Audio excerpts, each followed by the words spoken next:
Assalamualaikum warahmatullahi wabarakatuh. Waalaikumsalam Alhamdulillah, warahmatullahi wabarakatuh. alhamdulillahirabbil alamin. Walladzi arsala rasulahu bil huda wa dinil haq liyudhhirahu 'ala dini kullih walau karihal musyrikun. Rabbi shrahli sadri wa yassirli amri wahlul 'uqdatam min lisani yafqahu qawli, amma ba'du.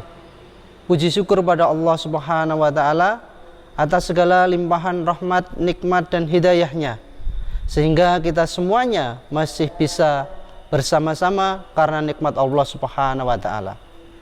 Sholawat dan salam tak lupa kita haturkan kepada Nabi besar Muhammad sallallahu alaihi wasallam yang telah membimbing kita kepada jalan yang terang benderang dan jalan yang lurus.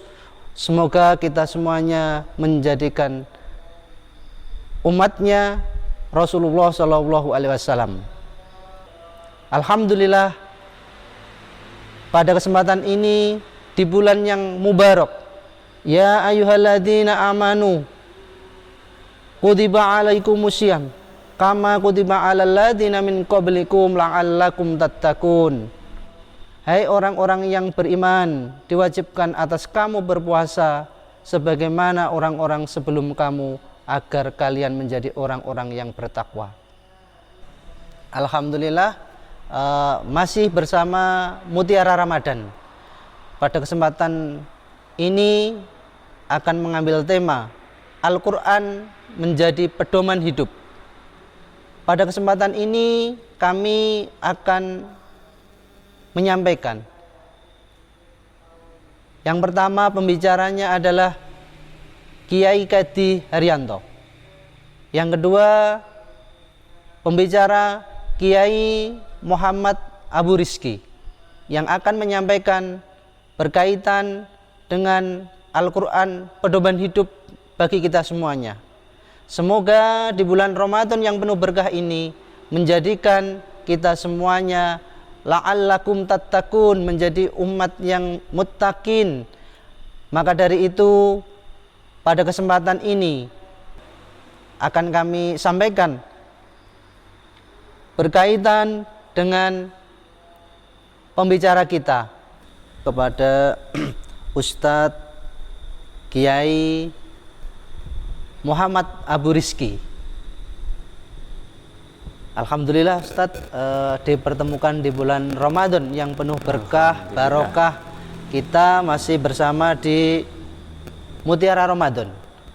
Pada kesempatan ini Muhammad Abu Rizki mohon dijelaskan bagaimana dengan Al-Quran sebagai kalamullah tadi untuk menjaga kemurnian Al-Quran sampai hari akhir. Kenapa saya sampaikan demikian? Karena kitab-kitab sebelum Al-Quran ini sebagian besar bisa ditambahkan dan dikurangi sekaligus dipalsukan oleh umat-umat sebelum Muhammad SAW. Mungkin bisa dijelaskan kepada Kiai Muhammad Abu Rizki, kami persilahkan. Assalamualaikum warahmatullahi wabarakatuh. Waalaikumsalam warahmatullahi wabarakatuh. Alhamdulillah, alhamdulillahirabbil alamin, wassalatu wassalamu ala asrofil anbiya'i wal mursalin wa ala alihi wa sahbihi ajma'in. Huwaladzi arsala rasulahu bil huda wa dinil haq liyudhhirahu 'ala dini kullih wa kafa syahida.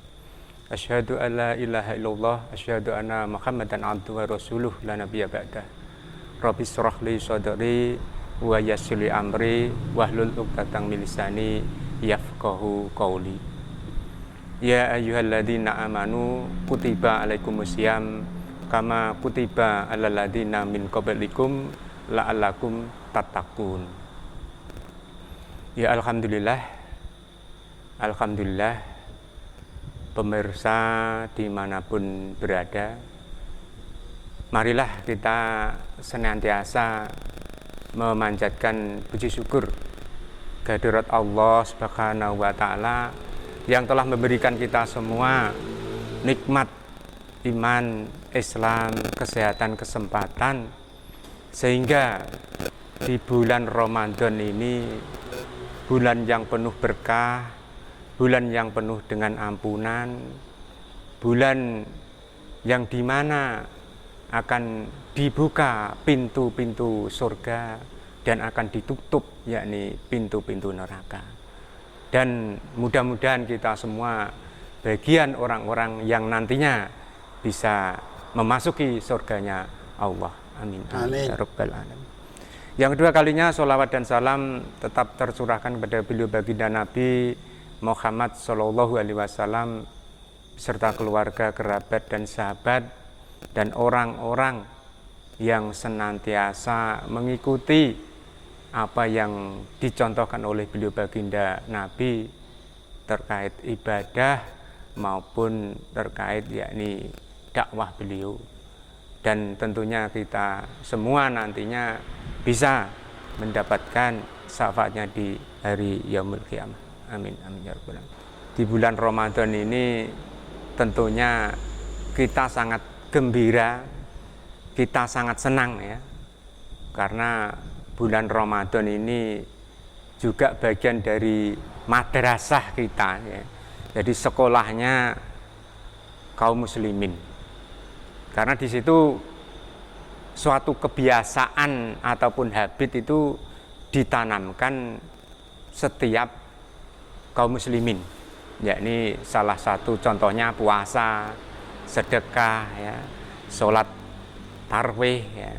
Itu bagian dari untuk madrasah, untuk mewujudkan kebiasaan-kebiasaan yang di situ ada nilai pahala dari Allah Subhanahu wa taala. Sehingga setelah Ramadan dengan kebiasaan, dengan habit itulah nantinya setelah Ramadan menjadikan kebiasaan yang terus dilakukan. Karena itu bagian dari nantinya yang akan memberatkan yakni amal kebaikan kita kelak di Yaumul Qiyamah. Ya, sebenarnya terkait dengan pembahasan Al-Quran tadi sudah banyak ya, disampaikan oleh beliau Kiai Kadi Haryanto, bagaimana mengimani Al-Quran, bagaimana istilahnya pembuktian Al-Quran. Ya. Sehingga saya di sini akan menanggapi terkait pertanyaan yang disampaikan oleh beliau Ustadz ya. Bagaimana menjaga kemurnian Al-Quran sampai hari akhir. Nah ini. A'udzubillahi minasyaitonirrajim. Alif Lam Mim. Dzalikal kitabu la raiba fihi hudal lil muttaqin. Jadi kitab Al-Quran tidak ada keraguan sedikit pun petunjuk bagi orang yang bertakwa. Ini sangat jelas sekali di sini menunjukkan penekanan bahwa ini menjadikan sesuatu petunjuk bagi orang yang bertakwa. Sehingga kita kembali lagi bagaimana kita membuktikan kemurnian Al-Quran itu tadi sampai hari akhir. Sehingga kalau kita kembali ke belakang itu bahwa selama ini kurang lebih 14 abad nggih. Jadi 14 abad lamanya Al-Quran itu sudah diturunkan oleh Allah Subhanahu wa taala. Tadi jelas bahwa Al-Quran itu hanya kalamullah. Jadi hanya Allah lah yang tentunya tahu dan hanya Allah lah nantinya yang akan menjaga kemurnian Al-Quran itu tadi. Karena Al-Quran itu adalah wahyu. Jadi Al-Quran itu adalah wahyu yang terakhir yang diturunkan beliau Rasulullah SAW. Beda dengan kitab-kitab sebelumnya. Jadi diibaratkan kitab pamungkas. Jadi kitab terakhir. Jadi kalau wahyu-wahyu Nabi sebelum Rasulullah SAW itu kan hanya bersifat mungkin hanya untuk individu, untuk ya hanya sementara. Tapi ketika pembahasan Al-Quran ini wahyu yang nanti sampai akhir zaman. Artinya ya ini sesuatu yang sudah dikabarkan, sudah dijanjikan oleh Allah bahwa Al-Quran itu kemurniannya akan terjaga sampai kapanpun. Jadi tidak membutuhkan manusia untuk menjaga. Allah lah yang akan menjaga.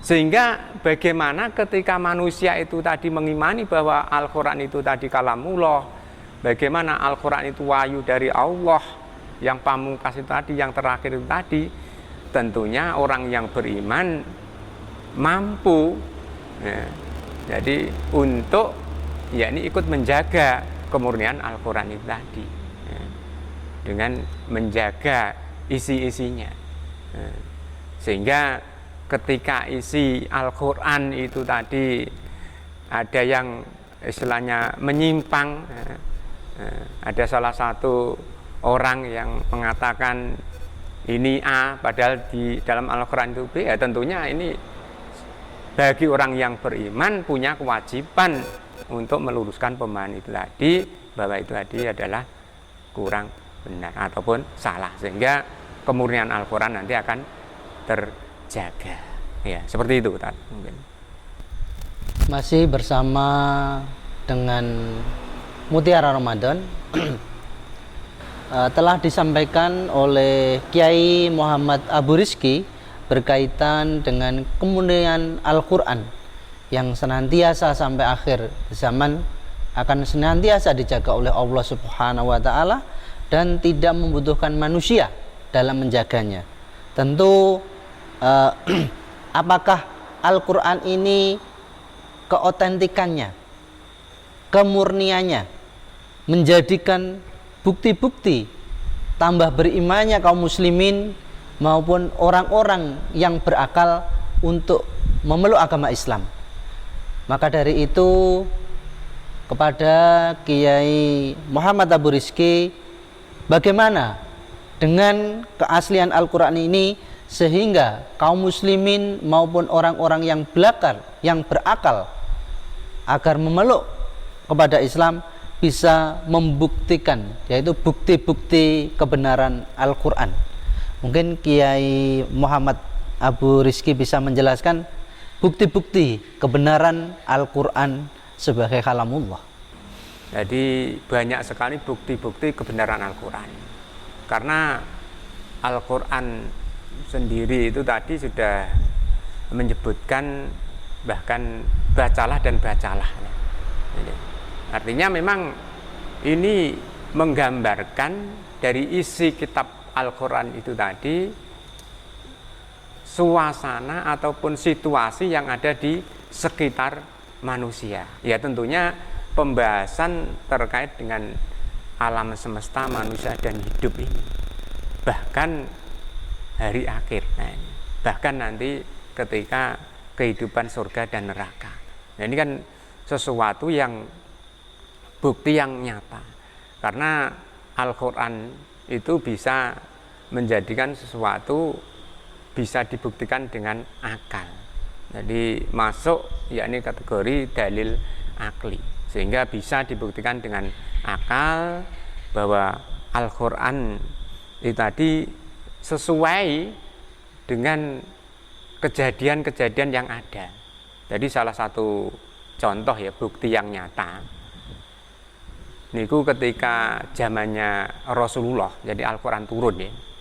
Jadi bagaimana proses ya, pembentukan manusia ya.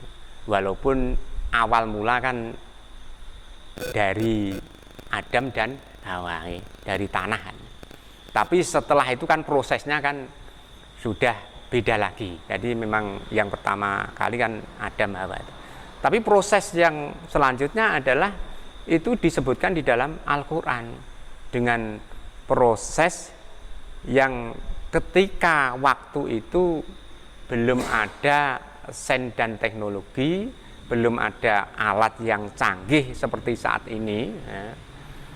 Tapi Al-Quran sudah menjelaskan. Nah ini, jadi Al-Quran itu sudah menjelaskan bagaimana proses antara ya, pertemuan sel telur dengan sperma ya.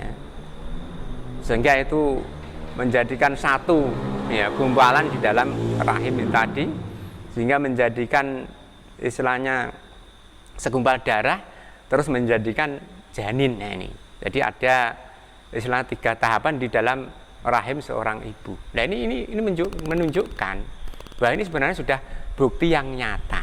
Nah, ini salah satu bukti, dan ini ternyata baru diketemukan akhir-akhir ini. Jadi setelah ya ribuan tahun Al-Quran itu sudah dibaca, sudah diamalkan, sudah dipahami, sudah diajarkan. Baru ketemu ketika sudah adanya yakni alat sains dan teknologi itu tadi. Dan ini sebenarnya menunjukkan suatu bukti yang nyata ya. Jadi itu di dalam Quran surat Az-Zumar ya. Jadi ayat 6 ya. Dia menjadikan kamu dalam perut ibumu kejadian demi kejadian dalam 3 kegelapan. Nah, ini. Dan ini kan suatu bukti yang nyata, artinya jadi Al-Quran itu tadi memberikan suatu gambaran orang yang beriman itu semakin beriman gitu. Jadi orang yang beriman itu semakin beriman. Sehingga ketika orang yang mencari petunjuk itu ibaratnya itu ya tetap ditetapkan petunjuk itu tadi gitu loh. Jadi seperti ketika membaca surat Al-Fatihah ya, setiap hari dalam sholat fardu saja sudah 17 kali. Bahkan itu minta petunjuk kepada Allah.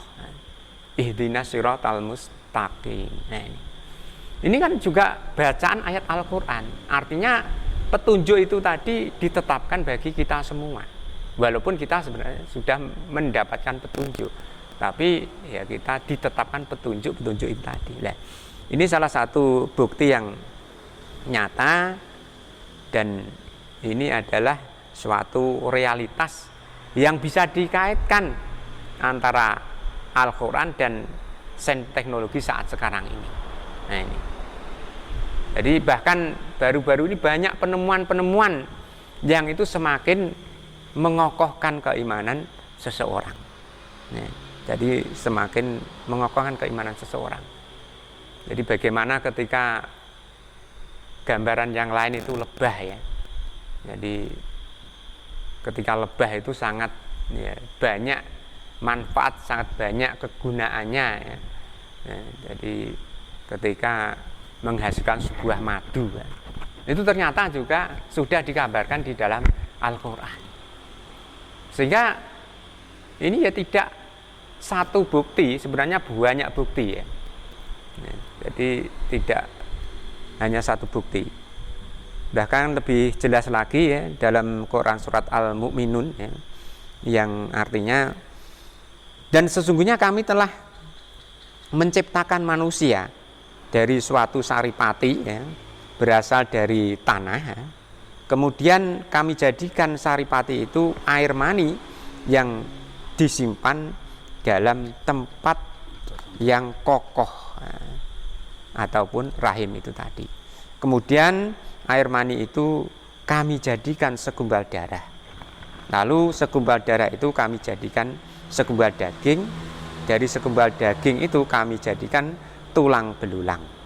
Lalu tulang belulang itu kami bungkus dengan daging. Kemudian kami jadikan dia makhluk yang berbentuk lain. Maka Maha Suci Allah pencipta yang paling baik. Nah, ini di Quran surat Al-Mu'minun ayat 12 sampai 14. Nah, ini sebenarnya sudah cukup bukti ya. Karena ini sudah bisa dibuktikan ya, penelitian saat ini, zaman modern saat ini. Sehingga kalau orang kurang yakin terhadap kebuktian Al-Quran itu tadi, ya tentunya perlu dipertanyakan. Sehingga perlu untuk yakni bagaimana memahamkan ya Al-Quran tadi. Jadi tentunya bahwa Al-Quran itu harus kalamullah itu tadi ya, ini memang dari segi akalnya itu tadi nanti yang tentunya akan dirubah. Jadi pola pikir itulah nanti yang akan dirubah, sehingga dengan proses yang panjang ya, sehingga mereka meyakini bahwa bukti-bukti tadi sudah ada di dalam Al-Qurannya. Itu hanya 2 contoh itu ya, insya Allah ini sudah menjadikan bukti yang nyata. Dan tentunya masih banyak lagi bukti-bukti sehingga nanti bisa dibuka ya untuk kita semua, sehingga nanti kita bisa lebih banyak membuktikan realitas dikaitkan dengan kondisi saat ini terkait dengan Al-Quran. Ya seperti itu. Masih bersama Mutiara Ramadan. Bukti-bukti kebenaran Al-Quran telah disampaikan Kiai Muhammad Abu Rizki, yang mana menggambarkan bahwa manusia berasal dari sebuah saripati tanah yang dilanjutkan menjadi air mani, sehingga berkumpal menjadi darah, sehingga menjadi janin atau menjadi manusia.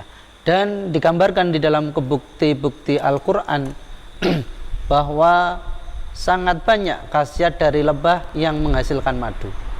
Tentu semua ini menggambarkan dan membuktikan bahwa kebenaran Al-Quran sebagai kalamullah. Mengimani Al-Quran harus menggunakan dengan akalnya agar membuktikan Al-Quran sesuai dengan kalamullah, bukan buatan Muhammad, bukan buatan bangsa Arab. Yang kedua, Al-Quran diturunkan oleh Allah Subhanahu wa Ta'ala menjadi petunjuk hidup, pembeda antara yang hak dan yang batil, dan penjelasan-penjelasan itu ada di dalamnya. Berikutnya, yang ketiga adalah bagaimana di bulan Ramadan yang penuh berkah ini menjaga momentum bulan Ramadan dengan Al-Quran dan menjaga spirit menjadikan Al-Quran sebagai pedoman hidup. Hidup adalah mencari kebahagiaan. Kebahagiaan kaum muslimin adalah menjadikan kita orang-orang yang bertakwa, menjadikan kehidupan ini kehidupan yang diridhoi oleh Allah Subhanahu wa Ta'ala, sehingga apa yang dijadikannya menjadi keberkahan dan menjadikan orang-orang yang bertakwa. Mungkin itu yang bisa saya sampaikan di dalam Mutiara Ramadan pada kesempatan ini. Saya selaku moderator pada kajian Mutiara Ramadan, ada kurang lebihnya mohon maaf. Akhirul kalam, billahi taufiq wal hidayah. Assalamualaikum warahmatullahi wabarakatuh. Waalaikumsalam warahmatullahi wabarakatuh.